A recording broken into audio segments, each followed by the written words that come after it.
बरसात के सीजन में भिंडी की खेती करना थोड़ा चैलेंजिंग जरूर है। लेकिन अगर सही समय पे सही तरीके से कर लेते हैं तो ये मान के चलिए कि अन्य सब्जियों की अपेक्षा इससे आप ज्यादा मुनाफा कमा सकते हैं। लेकिन आज के डेट में 90% से ज्यादा किसान भाई ये नहीं समझ पाते हैं कि हमें बरसाती भिंडी की बुआई कब करना चाहिए।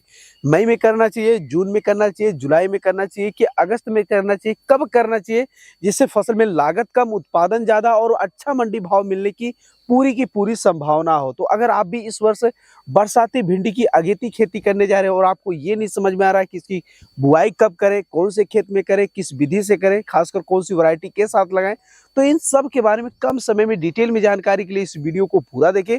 और हाँ, वीडियो की जानकारी अगर आप लोगों को अच्छी लगती है तो चैनल को सब्सक्राइब जरूर करें। पहले बात करते हैं कि बरसाती भिंडी की अगेती बुआई पहले के समय में कब करते थे, क्यों करते थे, और आज के समय में अगेती बुआई कब करें जिससे भिंडी की फसल से निकलने वाले उत्पादन का अच्छा मंडी भाव ले सके। तो देखिए, पहले के समय में संसाधन की कमी हुआ करती थी, जैसे पावर टिलर, सिंचाई की कमी, हाइब्रिड बीज की कमी और अच्छे कीटनाशक और फंगिसाइड की कमी, जिसके कारण एक तरह से मजबूरी हुआ करती थी। भिंडी की बुआई जो है जून के आखिरी सप्ताह से लेकर पूरे जुलाई अगस्त महीने भर लोग बुआई करते थे। लेकिन उस समय सभी के पास ये सारी चीजें नहीं थी, तो सभी किसान भाई बुआई लेट ही करते थे, जो रेट और उत्पादन पे ज्यादा प्रभाव नहीं पड़ता था। लेकिन आज के समय में काफी सारे किसान भाई अपग्रेड हो चुके हैं, उनके पास जुताई से लेकर बुआई हार्वेस्टिंग तक नए नए संसाधन आ चुके हैं। इस कारण आज के समय में ये डिक्शनरी बिल्कुल चेंज हो चुकी है। जो किसान भाई अगेती बुआई नहीं करेगा वो अच्छा उत्पादन या अच्छा मंडी भाव नहीं ले पाएगा। तो अगेती बुआई करने का जो सही समय है आज के डेट में वो है 20 मई से लेकर आप लोग जो है 10 जून से पहले पहले अपने खेतों में बुआई कर ले, जिससे आने वाले जो समय में जो आप लोग बुआई करेंगे उसके आने वाले 45 से 50 दिनों में उससे आपको उत्पादन देखने को मिलेगा। तो आप लोगों को उस उत्पादन का शानदार मंडी भाव देखने को मिलेगा, जिसके कारण आप लोग अपनी भिंडी की फसल में लगाई गई लागत, समय और मेहनत की अपेक्षा अच्छा मुनाफा कमा पाएंगे। इसलिए मैं आप लोगों को 20 मई से 10 जून के बीच में कह रहा हूं, क्योंकि जो पहले की भिंडी की फसल लगाई गई है यानी फरवरी मार्च महीने में लगाई गई है, वो जून जुलाई महीना आते आते उनकी पूर्ण रूप से हार्वेस्टिंग हो जाएगी। तो उस समय आप लोगों की भिंडी की फसल से निकलने वाले उत्पादन का बहुत ही शानदार मंडी भाव देखने को मिलेगा। वही भिंडी की फसल अगर आप जून के आखिरी सप्ताह से लेकर जुलाई महीने में लगाते हैं तो उसका जो उत्पादन होगा वो सितंबर अक्टूबर महीने में होगा। उस समय मार्केट में ज्यादातर भिंडी की फसल बिल्कुल फैली रहेगी, जिसके कारण आपकी भिंडी की फसल से निकलने वाले उत्पादन का अच्छा मंडी भाव देखने को नहीं मिलेगा। तो अगर आप भी अगेती भिंडी की बुआई करने के बारे में सोच रहे हैं तो आप लोग जो है 20 मई से लेकर 10 जून के बीच में इसकी बुआई कर ले। अब कैसे करना है, कौन सी विधि के साथ करना है, कौन सी वैरायटी के साथ करना है, इसके बारे में जानने के लिए वीडियो को पूरा आप जरूर देखें। बरसाती भिंडी की बुआई के लिए उपयुक्त मिट्टी की बात करें तो देखिए, वैसे तो आप लोग सभी प्रकार की मिट्टी में बुआई कर सकते हैं, लेकिन उपयुक्त मिट्टी की बात करें तो दोमट मिट्टी या फिर बलुई दोमट मिट्टी इसके लिए काफी ज्यादा उपयुक्त मानी जाती है। जिस खेत की मिट्टी का पीएच मान 6 से 7 के बीच में होता है, ये काफी ज्यादा उपयुक्त होती है भिंडी की खेती के लिए। अगर आप लोग पीएच मीटर से अपने खेत की मिट्टी को चेक करना चाहते हैं तो आप लोग इस वीडियो को देख सकते हैं, जो एक डिजिटल मीटर की सहायता से आप अपने खेत में बैठे ही बैठे मात्र 10 से 15 मिनट के अंदर अंदर अपने खेत की मिट्टी को पीएच मान को चेक कर सकते हैं। ये पीएच मीटर अगर आपके एरिया में नहीं मिल रहा तो इसका लिंक आप लोगों को डिस्क्रिप्शन में मिल जाएगा। मात्र 500-600 रुपए में खरीद कर अपने खेत की मिट्टी के पीएच मान को चेक कर सकते हैं। और ये चीजें करने के साथ साथ आपको एक विशेष बात का ध्यान रखना है कि बरसात के सीजन में अगेती भिंडी की बुआई उसी खेत में करें जिस खेत में जल निकास की उचित व्यवस्था हो, अन्यथा बरसात के सीजन में जल भराव बनने के कारण फसल खराब हो सकती है। अब बात करते हैं बरसाती भिंडी की अगेती बुआई के लिए खेत की तैयारी के बारे में, जो कि बहुत ही ज्यादा महत्वपूर्ण है। अगर आप लोग अच्छे से खेत की तैयारी नहीं कर पाएंगे तो यह मान के लिए कि बीज जर्मिनेशन और उत्पादन पे काफी ज्यादा प्रभाव पड़ने वाला। इसलिए आप लोग अपने खेत की अच्छी तरीके से खेत तैयारी करें, जैसे कि जो भी इस समय अपने खेत में फसल लगाई गई है उसका पूर्ण रूप से आप लोग हार्वेस्टिंग कर लें। उसके जो भी फसल अवशेष हैं उसे पूर्ण रूप से हटाकर 1 से 2 बार जो है कम से कम गहरी जुताई करें। उसके बाद आप लोग जो है 2-4-6 दिन रुक कर जो है रोटावेटर से खेत को समतल कर ले।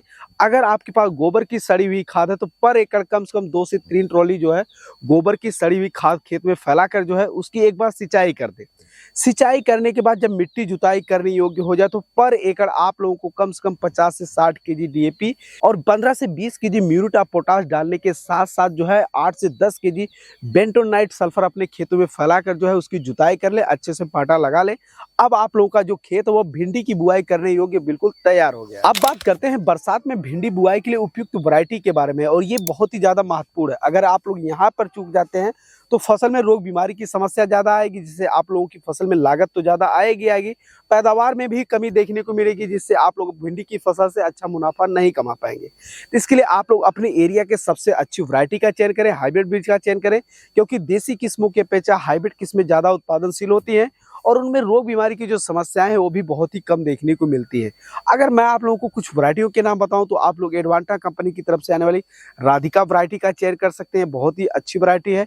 इसके अलावा आप लोग नामधारी कंपनी की तरफ से आने वाली NS 862 वैरायटी का भी चयन कर सकते हैं, ये भी बहुत ही अच्छी वैरायटी। इसके अलावा आप लोग जो है ननहेंस कंपनी की तरफ से आने वाली सिंघम वैरायटी का भी चयन कर सकते हैं, सेजेंटा कंपनी की तरफ से आने वाली OH 517 वैरायटी का भी चयन कर सकते हैं। ये वैरायटी ऐसी हैं जो कि कठिन से कठिन परिस्थितियों में शानदार पैदावार तो देती ही देती हैं, साथ ही साथ इनके फल का कलर, साइज व आकार ऐसा होता है जिसके कारण यह मंडी में जल्दी और अच्छे दामों पर बिक जाती है। इनमें जो लीफ कर्ल वायरस की समस्या आती है, येलो मोजेक वायरस रोग की समस्या आती है, इनमें बिल्कुल कम देखने को मिलती है, तो आप लोग इन वैरायटियों का चयन कर सकते हैं। पर एकड़ बीज दर की बात करें तो देखिए अलग अलग बुआई विधि हिसाब से जो है 1 एकड़ में भिंडी की जो बीज लगता है वो 2.5 kg से लेकर 3.5 kg तक बीज लगता है। अब किस विधि से बुआई करना चाहिए, कैसे करना चाहिए, ये मैं अभी आप लोगों को बताने वाला हूँ। बरसाती भिंडी बुआई विधि की बात करें तो देखिए आज के समय में भी अधिकतर किसान भाई अपने सुविधा अनुसार भिंडी की बुआई बरसात के सीजन में करते हैं। कुछ तो मेड़ विधि से कर रहे हैं, कुछ बेड विधि से कर रहे हैं, लेकिन आज की डेट में अधिकतर किसान भाई छिटकन विधि या फिर समतल कियारियों में बुआई कर देते हैं। बरसात के सीजन में अधिक बारिश होने की वजह से, बार बार बारिश होने की वजह से मिट्टी जो है वो जाम हो जाती है, और जो समतल कियारियों में या छिटकन विधि से भिंडी की बुआई किए रहते हैं उनकी फसल से निकलने वाले उत्पादन पे काफी ज्यादा प्रभाव देखने को मिलता है। इसीलिए अगर आप लोग गर्मी के सीजन में या फिर बरसात के सीजन में भिंडी की बुआई करने जा रहे हैं और आप सोच रहे हैं कि भिंडी की फसल से लंबे समय तक लगातार उत्पादन हो, तो आप लोग बेड विधि से बुआई करें या फिर मेड़ विधि से बुआई जरूर करें। अगर आपके पास खुद का ट्रैक्टर नहीं तो आप पावर टिलर से लेकर अपने खेतों में जो है मेड़ बना सकते हैं, उसकी बुआई कर सकते हैं, बेड बना सकते हैं। मात्र 35 से 40 हजार का आप पावर टिलर लेकर ये सारा कार्य आसानी से कर सकते हैं। इसका लिंक भी हमने आप लोगों को डिस्क्रिप्शन में दिया, वहां से क्लिक करके आसानी से आप लोग जो है फ्लिपकार्ट से बाई कर सकते हैं। अगर आप लोग मेड़ विधि से बुआई करने जा रहे हैं तो मेड़ से मेड़ की दूरी अपनी सुविधा अनुसार, जैसे क्या होता है बरसात के सीजन में पौधे का बढ़वार ज्यादा होता है, इसलिए जो है लाइन से लाइन की दूरी जो है गर्मी के मौसम की अपेक्षा बरसात के सीजन में थोड़ा सा ज्यादा रखनी चाहिए। यहाँ पर आप लोगों को 2 फीट, 2.25 फीट या फिर 3 फीट पे कर सकते हैं। बेड भी आप लोगों को कुछ ऐसे ही बनाना है, कम से कम 2.5 से 3 फीट चौड़ा बेड बनाना है। बेड के दोनों सिरे पर आप लोगों को जो है भिंडी के बीज की बुआई करना है। लेकिन अगर आप लोग मेड़ विधि से या फिर बेड विधि से बुआई करने जा रहे हैं तो लाइन से लाइन की आप लोगों की दूरी जो है वो कम से कम 2.25 से 2.5-3 फीट रहने वाली है, और बीज से बीज की दूरी जो है वो कम से कम आप लोगों की 6 से 7 इंच रखने वाली है। तो इस वजह से आप लोगों का जो बीज लगेगा वो 2 kg से लेकर 2.5 kg ही बीज लगेगा, यानी बीज कम लगेगा और उत्पादन आपको ज्यादा मिलेगा। अब बात करते हैं बरसाती भिंडी की खेती में खरपतवार नियंत्रण कैसे करें। तो देखिए आज के डेट में भी अधिकतर किसान भाई अच्छे से खेत की तैयारी करते हैं, अच्छे बीज को मार्केट से लेकर आते हैं, अपने खेतों में बुआई कर देते हैं। खरपतवार नियंत्रण का शुरुआती दिनों में ध्यान नहीं रखते हैं, जिसके कारण बरसात के सीजन में कई बार अनियमित लगातार कई दिनों तक बारिश होती रहती है, खरपतवार निकालने का मौका नहीं मिलता है। खरपतवार जिसके कारण जो फसल की अपेक्षा जो ज्यादा बढ़वार ले लेता है, और फसल की अपेक्षा जो खरपतवार की जड़ें होती हैं वो मिट्टी से अधिक मात्रा में और जल्दी से पोषक तत्वों को अवशोषित कर लेती हैं, जिसके कारण भिंडी का फसल जो है वो पीला होकर वहीं पड़ा रहता है, यानी उसका अच्छी तरीके से ग्रोथ नहीं होता है, जिसके कारण जो पैदावार पे काफी ज्यादा प्रभाव देखने को मिलता है। तो इसका नियंत्रण करने का जो सबसे अच्छा और अचूक तरीका है वो है भिंडी बुआई करने के जस्ट बाद, यानी 48 घंटे के अंदर अंदर आप लोगों को 1 लीटर पेंडामिथलिन को 150 लीटर से लेकर 200 लीटर पानी में घोल बनाकर अपने सूखे खेत में इसका जो है छिड़काव कर देना है। और मेड़ विधि से बुआई अगर आप किए हैं तो हल्की सिंचाई कर दें। आप लोग देखेंगे कि जो शुरुआती दिनों में उगने वाले तमाम प्रकार के खरपतवार होते हैं वो उगने से पहले ही समाप्त हो जाएंगे, और आप लोगों का जो भिंडी का पौधा है वो बहुत ही अच्छी तरीके से ग्रोथ करेगा। ये तो हो गया पहला तरीका। लेकिन अगर आप लोगों की भिंडी की फसल में खरपतवार उग चुके हैं तो इसका नियंत्रण आप लोग कैसे कर सकते हैं, कौन कौन सी दवाओं का डालना चाहिए जिससे खरपतवार खत्म हो जाए लेकिन फसल पे कोई साइड इफेक्ट देखने को ना मिले, इसका ऑलरेडी हमने पहले ही वीडियो बना दिया है। उस वीडियो का लिंक आप लोगों को डिस्क्रिप्शन में देखने को मिल जाएगा, तो इस वीडियो को पूरा देखने के बाद आप लोग इस वीडियो को जरूर देखें। अब बात करते हैं कि बरसाती भिंडी की खेती में पहली सिंचाई, पहला खाद और पहला इंसेक्टिसाइड कब डालना चाहिए और कौन सा डालना चाहिए। तो देखिए आप लोग सिंचाई जो है मिट्टी की नमी को देखते हुए कर सकते हैं। जर्मिनेशन हुआ है, भिंडी के पौधा नहीं हुआ है, तब भी आप लोग अगर मेड विधि से या फिर बेड विधि से बुआई किए हैं तो इसकी आप लोग जो हल्की हल्की सिंचाई कर सकते हैं, ऊपर तक सिंचाई बिल्कुल भी ना करें।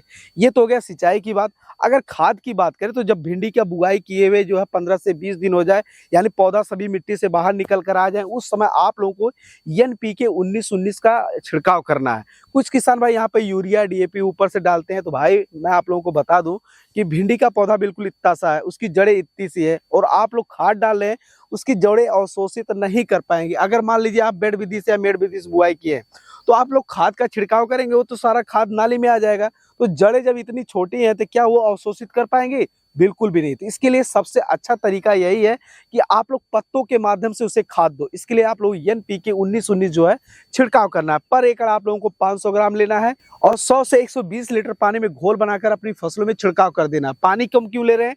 जब आप लोगों की फसल छोटी है, पत्ता छोटा है, तो आप लोगों को कम पानी ही लेना ठीक रहेगा, क्योंकि ज्यादा पानी आप लोग बार बार खेत में छिड़काव करेंगे, उससे कोई मतलब पड़ने वाला नहीं है। तो आप लोग पानी की मात्रा कम लीजिए, और जहां पर एकड़ आप लोगों को 8 से 900 ग्राम लेना पड़ता है NPK, वहीं आप लोग 400 ग्राम से लेकर 500 ग्राम ले सकते हैं। पहला इंसेक्टिसाइड आप लोगों को कब देना है? तो देखिए, बीज जर्मिनेशन होने के बाद ही से ही जो रस चूसक कीट इसमें लगना शुरू हो जाते हैं। तो इसके लिए आप लोगों को जो है शुरुआती दिनों में ज्यादा हाईवी डोज ना देते हुए बिल्कुल हल्का डोज देना है, और समय समय पर अपने खेतों में निगरानी करते रहना है। इसके लिए आप लोगों को 10,000 ppm का नीम ऑयल लेना है। प्रति 15 लीटर पानी में 70 से 75 ml जो है घोल बनाकर अपनी फसलों में छिड़काव कर देना है। इससे शुरुआती दिनों में लगने वाले जो तमाम प्रकार के रस चूसक कीट है, उन्हें आप बड़े ही आसानी से नियंत्रण कर सकते हैं।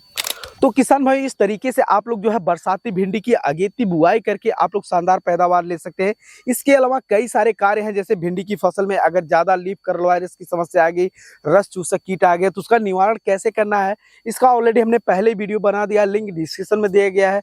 अगर आप लोगों की भिंडी की फसल में ज्यादा कुछ समस्या आ रही है, तो आप लोग उस वीडियो को देखकर बिल्कुल अपनी भिंडी की फसल में आ रही तमाम समस्याओं को कंट्रोल करके अच्छा उत्पादन ले सकते हैं। इसके अलावा अगर आप लोग भिंडी की खेती से संबंधित कोई भी अधिक जानकारी लेना चाहते हैं, वो भी हमसे कमेंट में पूछ सकते हैं। बाकी इस वीडियो में दी गई जानकारी आपको कैसी लगी, कमेंट में जरूर बताइएगा, और ऐसे ही खेती बाड़ी से जुड़ी उपयोगी वीडियो देखते रहने के लिए चैनल को जरूर सब्सक्राइब करें। धन्यवाद।